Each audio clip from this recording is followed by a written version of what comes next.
always trying to manage milestones. We're always trying to ensure that deals are staying on track. And I can tell you just a lot of times when I see some of these deals, and look, I've been guilty of it too, sometimes we don't have the relationships that we need to get the deal done. Sometimes we're not leveraging all the resources at our disposal to get the deal done. But that process starts before the game was played. Like, these are things that you've got to be setting in the foundation. So I'm curious from your vantage point, how do you keep deals on track? How do you accelerate timelines as opposed to having them slip? And, I'm curious as to what do you feel are the critical components of a sales win? Yeah, that's a great question, right? And one that's probably plagued us in sales, B2B sales in particular, for a long time, right? I recently saw a statistic that roughly half of all B2B sales push or are dead, right? They die at the end of the quarter. That's crazy, right? And then you layer on top of that, I don't know what the number is in your organization, but historically for me, sales leadership has always said you have to maintain a pipeline to quota ratio of 3 to 5x, right? Well, that's a big number, right? That just speaks to how inefficient we are. And let's just say conservatively, right, 3x, pipeline to quota. Well, that means if you close, 1 out of 3, right, to get to that number, well, 333, that might get you into the Hall of Fame in baseball, but 1 out of 3, it's just not very efficient in business, right? We're not very good at that. So it's become a huge numbers game because of that, factor there. And I think to your point, right, a lot of times we lose the deal before we ever get started, right? If you look at a typical sales process, I've posited this before on my own, videos and blog, but, what is a typical sales process to most folks, right? It's, all right, we start with an introductory or first call pitch. If that goes well, we do a demo. Then we go through a solution sizing exercise and provide a quote. If they don't get scared off by the price, we line up customer references. We may do a POC. Hopefully we don't have to, but we do if we need to. And then we just wait till the end of the quarter and then cross our fingers and probably beg the customer for a PO, right? Now, 90% of salespeople watching this right now are saying, well, that doesn't sound bad. That sounds like a pretty good process right there to me. And I'm like, okay, I'll give you this, right? It's predictable and it's a repeatable process. And I would say all those steps are probably necessary at some point during the sales process. But there's a fatal flaw, a fundamental flaw to that sort of line of thinking, and that it's that sales process really revolves around the way that salespeople like to sell, not necessarily the way that customers buy, right? And my big question is, in that process, where is the customer in all of that, right? What have we done to find out what their pain is, right? And what they're trying to accomplish, what are their business objectives. So, before we start, storming headlong into our, process, we need to do effective discovery and deal qualification, right? There's a saying, right? You try to get to the no as soon as possible, right? And it's okay.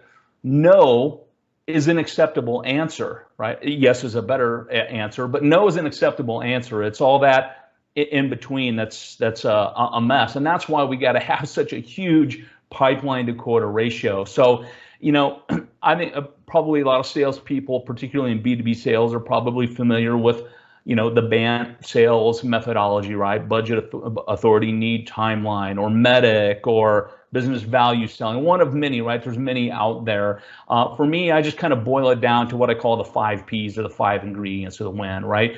We got to know what the customer's pain is, right? What is stopping them from making money or saving money, right? What is causing them pain, stopping them from achieving their business objectives?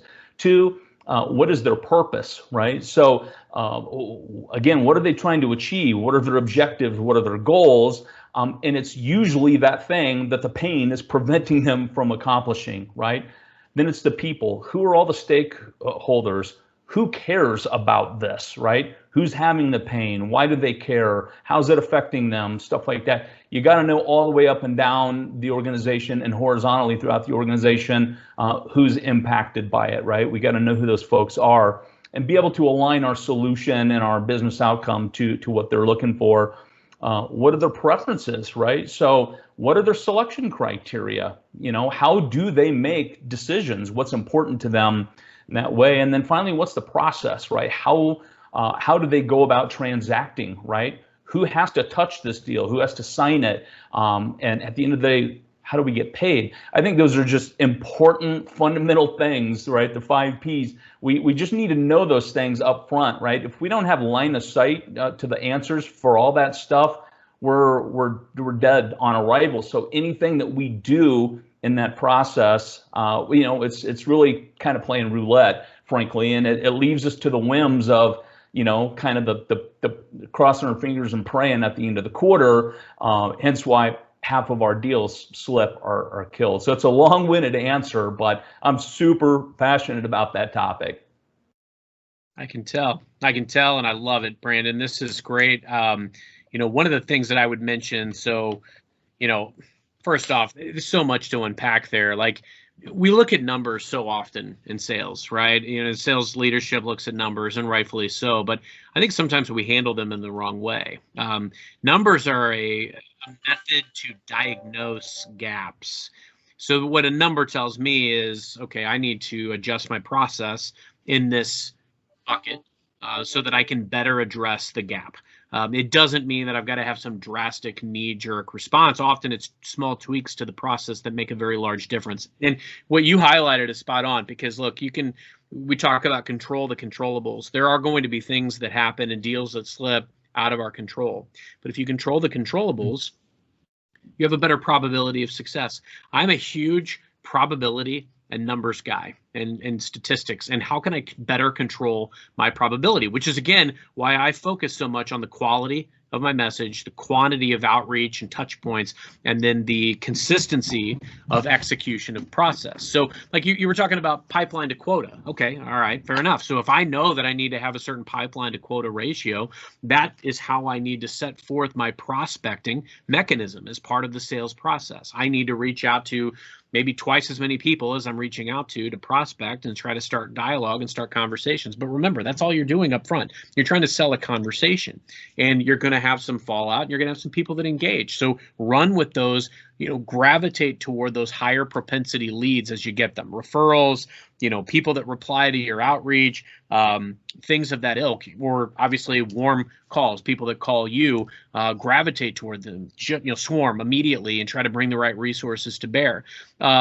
The other thing too, sales is a numbers game. So, all of the things that you outlined in your 5 Ps, these things give you a higher probability if you understand them. And if you don't, if you miss any of those things, and like you said, there's a lot of nomenclature around it. I always make sure that I've got that I'm speaking to the power. I understand the budget, and I understand the timelines. And there's an element of it that comes down to accountability. So like, deals are going to slip. It happens to the best of us. But if we have a respectful relationship and collaboration that's built on trust, we're talking to the influencers in that organization. We're not relying on someone in procurement or another division to do our job and sell to the powers that be. And we're controlling some of those controllables. We're on the journey together. And there's got to be that level of accountability on both sides, because believe me, I want to be held accountable too to hitting these milestones, because that's what it's all about. You're right. You've got to make sure the right people are engaged, that you understand what their process looks like. Like, okay, does this go in front of your board? Do you need to see something from a legal perspective well in advance? And, the fun thing over time in sales is that if you spend enough time in sales, you have enough successes and times that you've gotten burned in deals slipping, that you can proactively see some of those things in the future. So you be sure to look at those key learnings and you reach out. I think reach out to other people, colleagues. I've learned so much from a best practices perspective by picking the brains of colleagues around, okay, this is the situation that I've got with this deal. How would you approach this? Getting some fresh eyes and